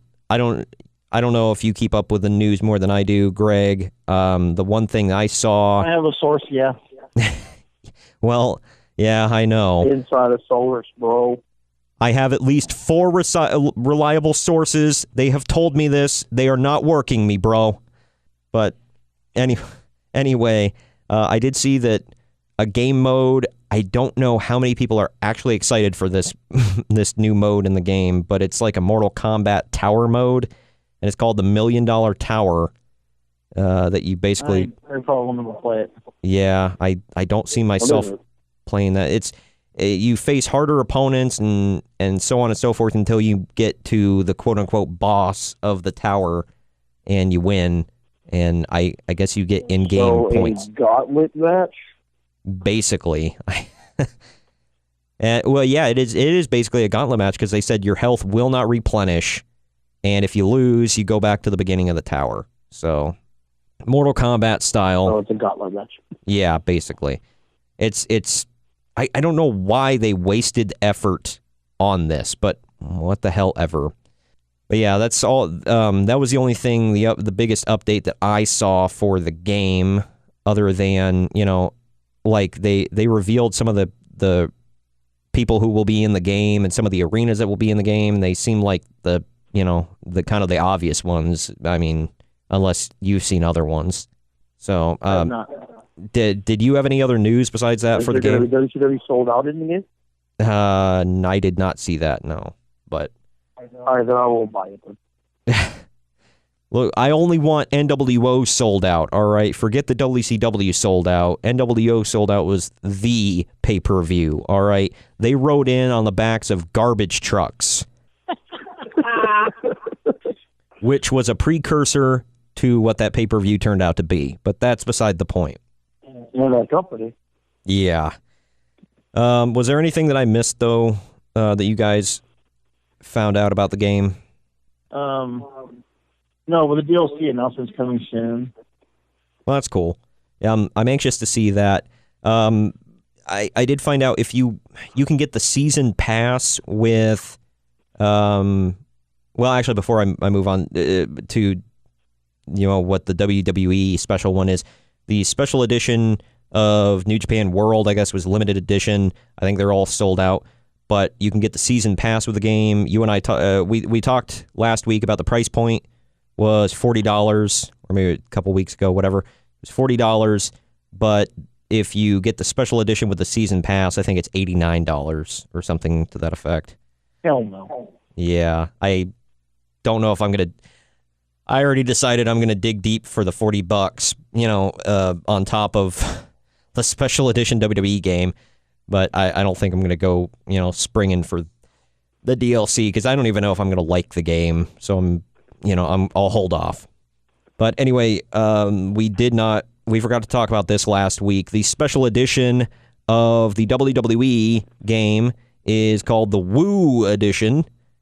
You might remember all that comes with it more than I do. There's the Ric Flair's Hall of Fame ring. Flair's robe. Oh, wow, I didn't even see that part. Okay, you get a piece of Ric Flair's robe.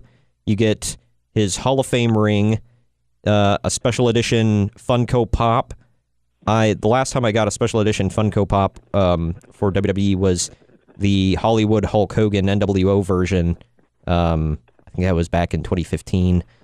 And yeah, so and what else do you get? I know you get a cool box with it, and then all the DLC. DLC. Yeah, and season pass. So either way, it's a cool buy. I want it really bad. I'm a big mark for Ric Flair, and I'm a sucker for stupid things, so I gotta buy it, You said it sarcastically. You're just probably saying you're a sucker. Wow. But yeah, as I mentioned, for the first time ever, I'm gonna buy that game for PlayStation, so I'm getting both wrestling games for PlayStation this year. Whoa, now... a certain GameStop in Dayton is proving you wrong, all right? Yeah, Dayton. We got the echo effect on it, too, so that makes it even more epic. All right, well, that's all the news that I had from the wrestling world, and I know you guys are beat tonight. You want to move on to the list, bro? Bro, absolutely. All right. All over your face. What the hell? Well, Brother Ramon, I knew you'd come.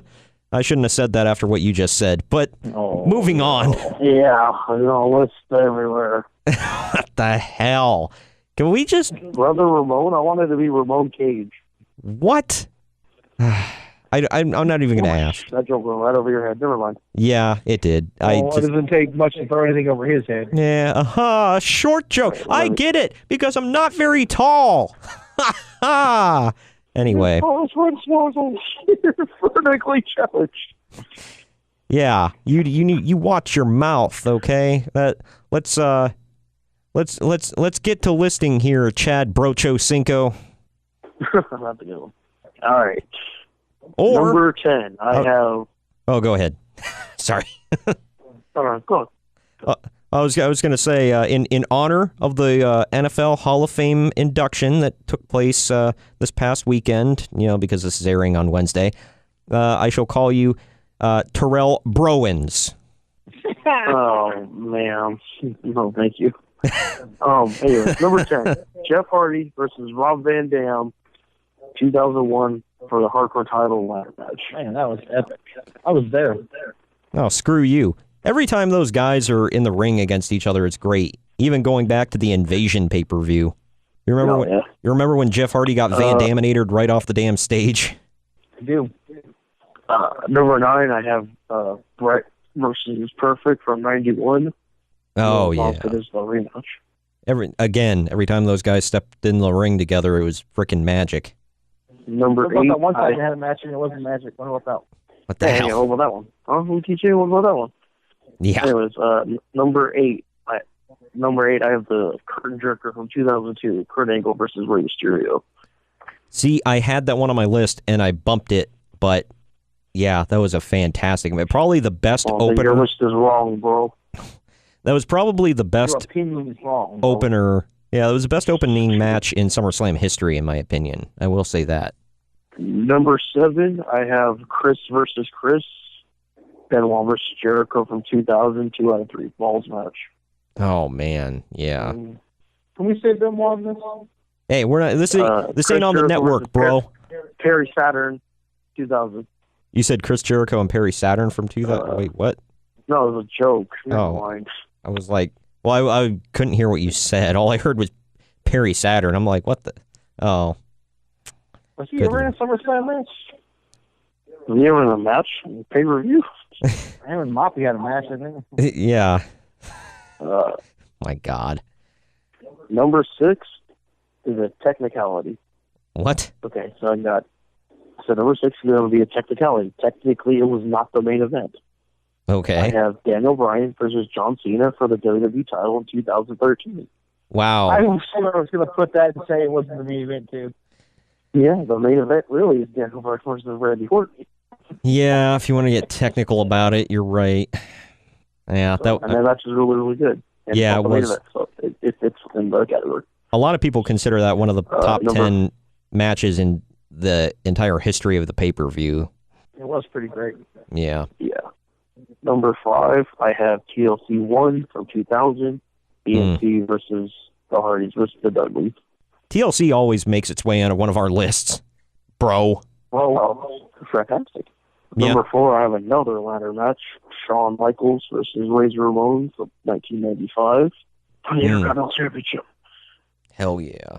I actually love that outfit. I have a figure of Shawn wearing that outfit too. The turquoise colored one. I have that one, The too. blue. Yep. I love it. I think it was a Toys R Us exclusive, right? I think so, yeah. That's when he was wearing like the all white boots too. Like, I don't know why that was always one of my favorite outfits he wore. Number 3, I have Brett versus Owen from 1994 for the WWE Championship. And the steel cage match. Should have been the main event, but yeah. Number 2 is going to piss our buddy Greg off. I have AJ Styles versus John Cena from 2016. Oh man. That's the greatest match in SummerSlam history. I mean, you're already wrong. I will No. I will say I debated between my number 1 and number 2 about the order of stuff, but I'm not going to tell you. I don't know. We'll see whether or not Greg is satisfied. Yeah, we already know you're going to say Nails and Virgil and number 1. We got you, dude. We got it. If it didn't make your list, it's sure as hell not making mine. The number 1 on my list, get your faces ready, it's Shawn Michaels versus Triple H, unsanctioned, 2002. Oh, man, yeah. The fact that Shawn Michaels came back from a broken back, and that was his first match back, and a broken freaking back, bro. Broken freaking back, bro. Man, that was just like a crazy match all around. It made even crazier by the fact that you know what he went through, and that was like his first match back in like how many freaking years. That was the sledgehammer shot to the back, and the chair shot to the back, and everything. Yeah, the backbreaker on the open chair. The build-up package video was awesome. Oh my gosh, one of the best packages, and I know what Greg's gonna say, but one of the best video packages. Great package in all of. Yeah, Randy Orton's SummerSlam package. Oh my gosh. Package. I know. Yeah, but amazing package. Not only glorious. My God. Not only was that match one of, if not the best, SummerSlam match, whatever, but that was probably the best SummerSlam of all time too, or at least in the top 3. Easily. Yeah. Oh, without question. Yeah. Yeah. Well, that was a good list there, bro. Namath. You guys can go get cleaned up now. What the hell? Because you listed all over us, huh? I said I listed all over you. There you go. My God. God. All over my face and rubbed it in. What the hell? All right, we're after all of that. You were talking about the list. After all that, I do feel a little dirty, so I'm gonna have to go. We're gonna have to take a break. This is gonna get edited. Don't worry. I wish that I could, but We're going to leave it uncut, bro. But anyway. Never mind, go on. I was going to say uncut like pre-bar mitzvah, bro. Well, you made the joke for me, so there you go. Yep. Boom. Got it in. Anyway, we're going to take a break. Yep, and they pulled it right out. All right. We're going to take a break, let you know about another inappropriate podcast here on the Drama City Productions Podcast Network. When we come back, you bros are going to talk all about your experience at UFC 227. Bros. We'll be right back. Bro. We will be right back. Bro, Ryder.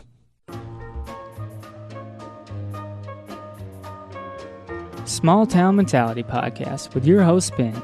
A podcast about nothing and everything. A podcast where we get together with friends, drink beer, and see where the conversation takes us. We don't edit.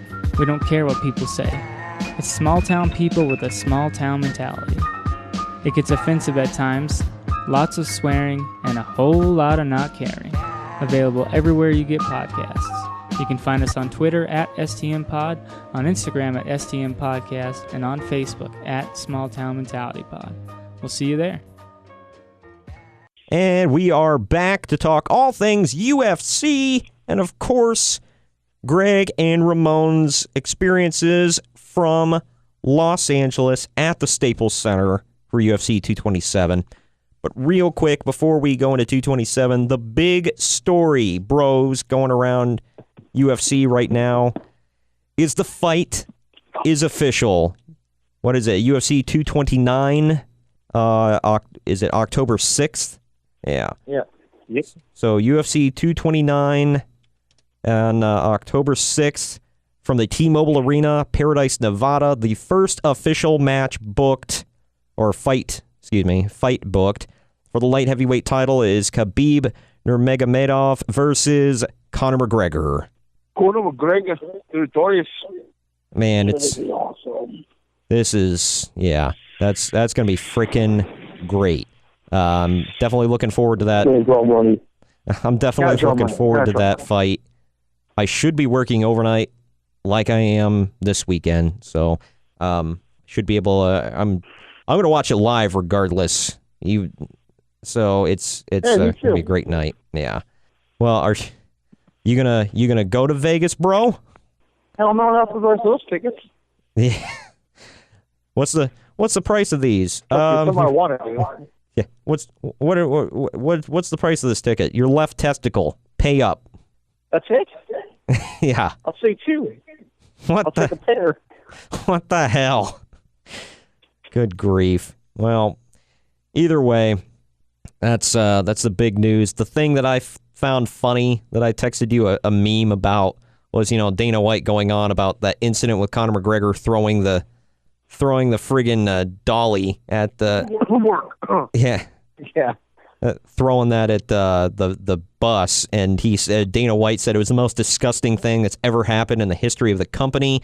Yet they put clips of the video in the promo for UFC 229. Like, yeah, that's how it work. Yep. You don't understand how works work? Guys draw money, man. Guys draw money. Well, that's why, I do agree with Jim Cornette on this one. He says UFC is the most successful pro wrestling company in the world. And it's true because, they're an actual, they're using all the tricks from that wrestling used before, wrestling couldn't use those tricks anymore because everybody knows that it's full of crap. And it's sports entertainment, bro. It's not wrestling. This entertainment. This is real. In the words of vintage Chill. Yeah, in the words of Chael Sonnen, the man who went out of politics the way that you should, or the only way that you should, in handcuffs. Yeah. So anyway, that's something to look forward to. Well, now that that's out of the way, let's get right into the reason you both are there in Los Angeles. It is UFC 227, happened on August 4th, 2018 at the Staples Center in L.A. As Ramon pointed out on social media, they have nothing Clippers related there. It's all Lakers. And Kings. Yeah. And LA Sparks. And no clippers. That's and no Clippers. That's man, that kind of tells you where the Clippers sit, where the Sparks are being promoted over them. But let's get right into it here. I thought top to bottom, this was a pretty good card. Yeah, it was really good. It was very fun, yes. Getting into the actual, were there any prelim matches or fights that you wanted to talk about, or do you just want to get to the main card here? I don't know. Those were not that good. Okay. No. For the record, the prelim FX card, 4 fights, all 4 of them went to a decision. So, yep. There you go. 3 bantamweight fights and 1 featherweight. My God. But anyway, getting into the main card here, the first fight of the night, it was Thiago Santos defeating Kevin Holland. This fight was actually better than I thought it was going to be going in because I didn't know what to expect. And looking at Kevin Holland, he didn't... Holland was making his debut.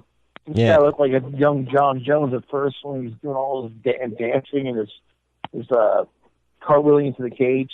Yeah. And his hat on backwards. Yep. He was dancing and rapping along. They were like, he was making Herb Dean laugh because like he was checking his gloves and everything and like telling him the rules at the beginning of the fight and he's like sitting there dancing and rapping throughout the whole thing. Herb Dean's like laughing at him.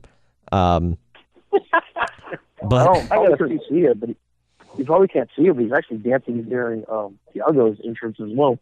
Seriously? Mm-hmm. That's awesome. But yeah, he didn't like physically. I was like, I mean, yeah, he's a tall, lanky dude, but I was like, he doesn't like look very physically imposing, whatever. But he held in there, man.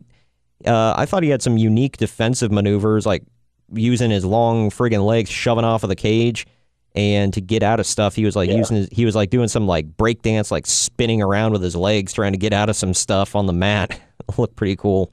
But yeah, I mean, they had him in like that side triangle, and he was able to like backflip his way out of things. Yeah, he shoved himself right off the cage, just flipped backwards right off. I was like, damn, okay.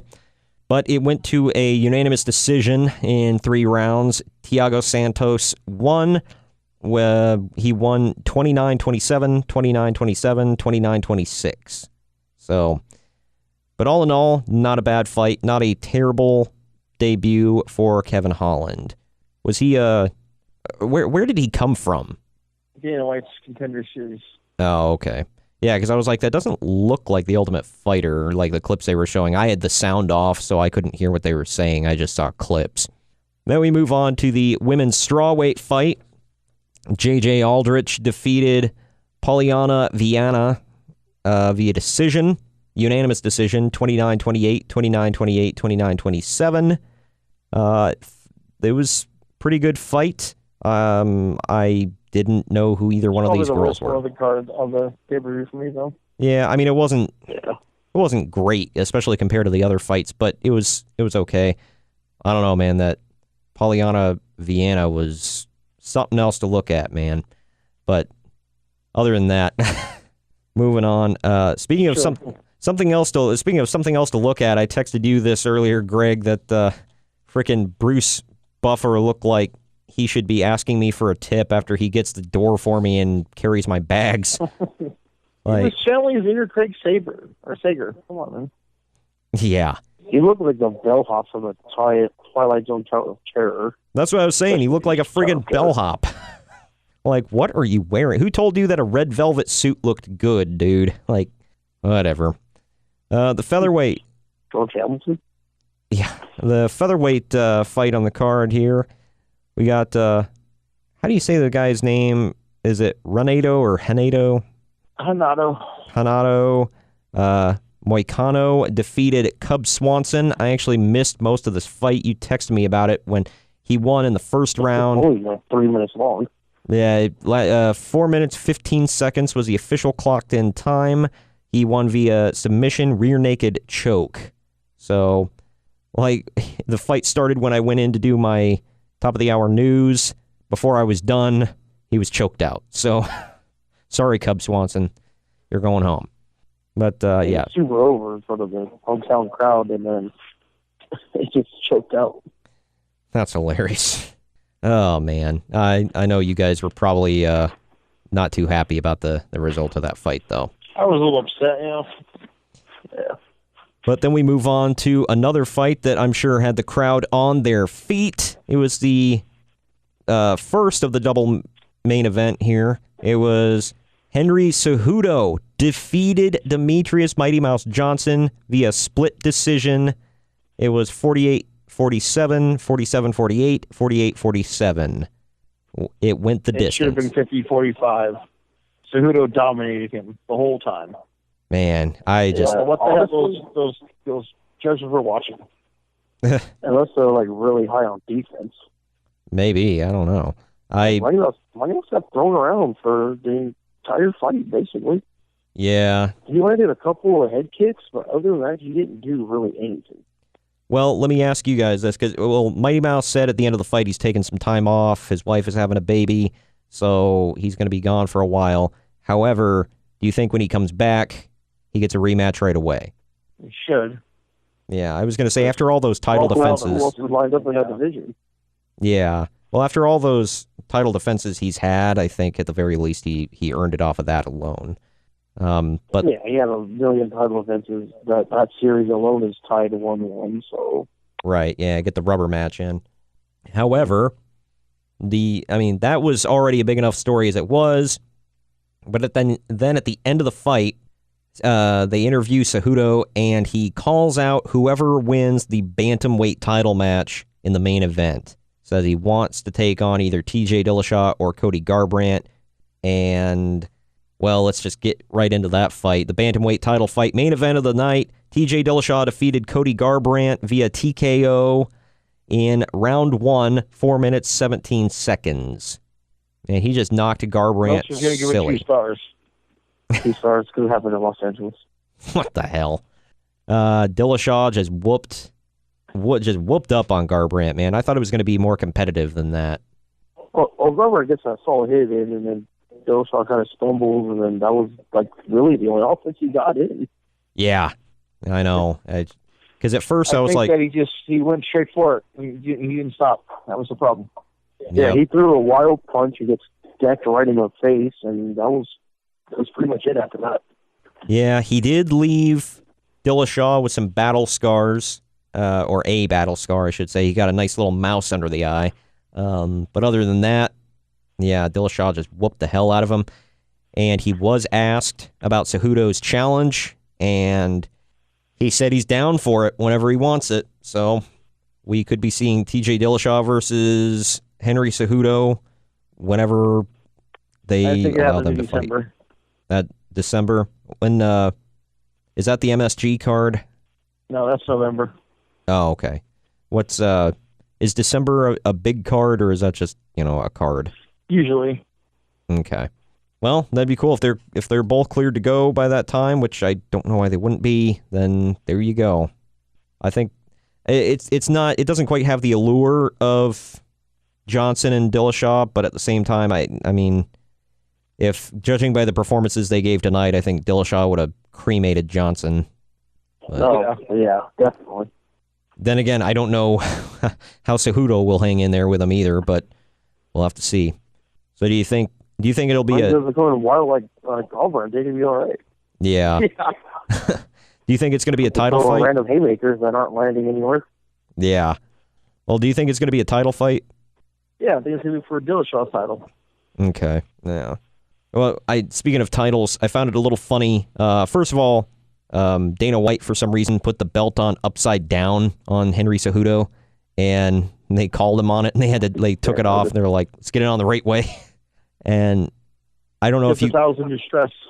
Yeah. Well, I don't know if you guys noticed this, or if you were able to see this, but on the inside of the title, like, Johnson has such a tiny waist that they had to put a secondary, snap on the inside just so it'll fit his waist. Oh, wow.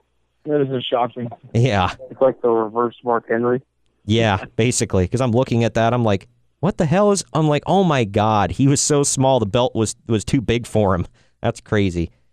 You'd think for the flyweight guys, they would have made it smaller. Yeah. It was crazy to see. But the next major UFC card, UFC 228, September 8th, 2018, American Airlines Center in Dallas, Texas. That's going to be headlined by Tyrone Woodley defending the welterweight title against Darren Till. Are you guys even remotely excited about this one, or do you think it's going to be another boring Woodley fight? Besides the allure of seeing Woodley, not really. Yeah. Well, and then Woodley falls, but yeah. The women's flyweight title is also on the line. Nico Montano, will defend against Valentina Shevchenko, I guess. Shevchenko. Yeah. So, double main event there as well. I don't know how hyped I am about a Tyrone Woodley fight. He's boring as hell, so. Yeah, there you go. All right. Well, is there any other MMA news that I am missing out on? No. Okie dokie. Well. Sure, this week will be packed, though. Diaz says he won't be on the McGregor card. Oh, yeah, I'm going to Madison Square Garden. Yeah. Oh, yeah. Oh, that's right. The Diaz news. Nate, right? Nate Diaz? Yeah. Okay. Mm-hmm.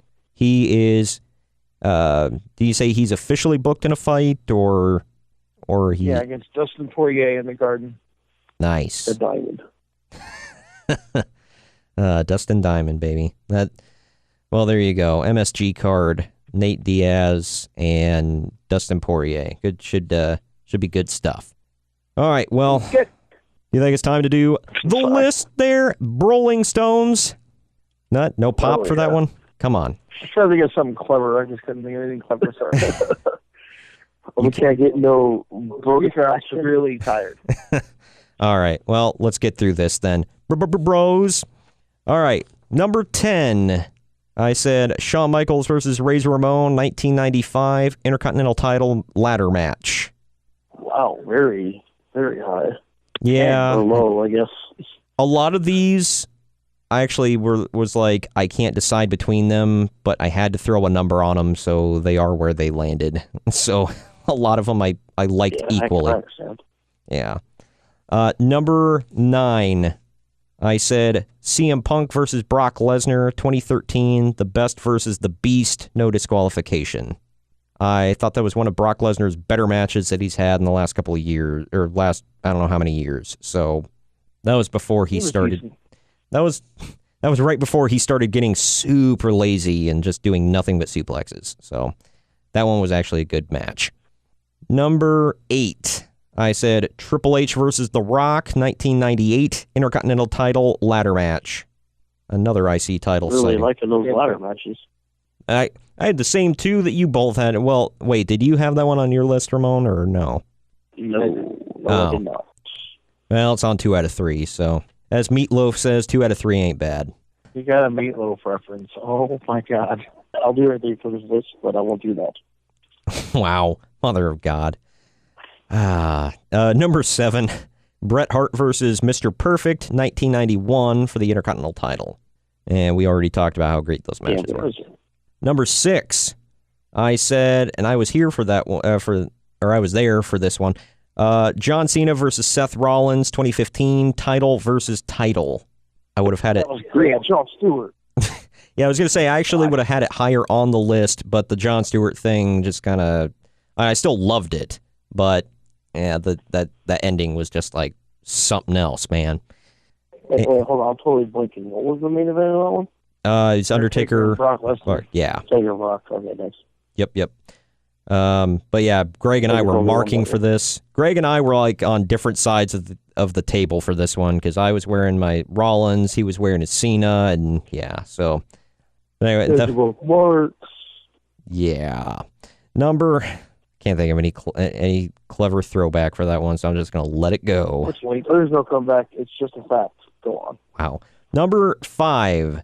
Seth Rollins versus Finn Balor, 2016 Universal title match. Great. Totally ruined everything. Yeah, that. If you watch it with the mute on, it's a much better match. I'll say that. So. It's really a great match, and one event has one on. Yeah. Hey, we didn't do anything wrong. Yeah. I don't know. I called you out on that. You're like, why do you blame me? I wasn't one of the ones booing. I love the Universal title. Yeah, I love the Candy Dude, Title. Brock took it and went away with it forever. I cried, bro. What the I didn't hell? even know what the Universal title was, bro. It's sitting in Brock Lesnar's fridge. Oh, man. Number 3, Bret Hart versus Owen Hart, 1994 WWE title cage match. Crap. You know, one of the greatest cage matches of all time. in the old Big Blue, bro.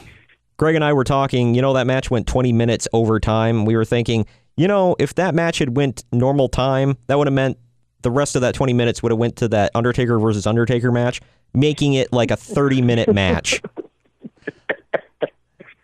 Think about the epicness of that.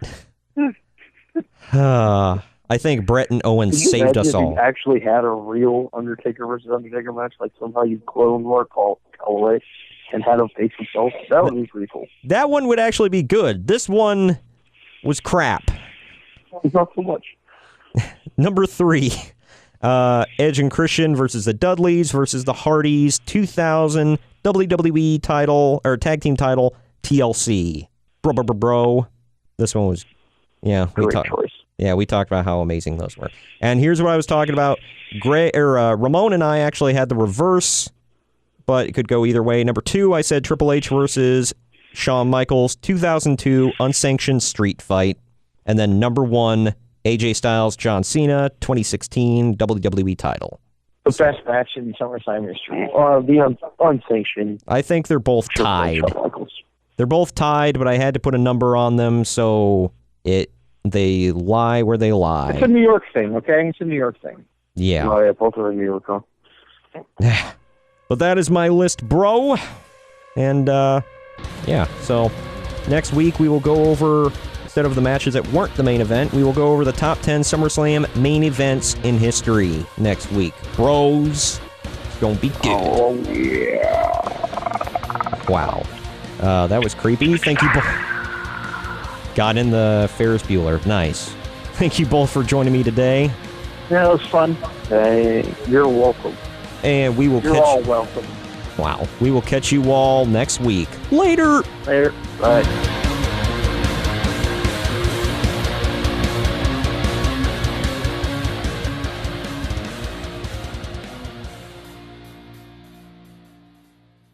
This has been a Drama City production.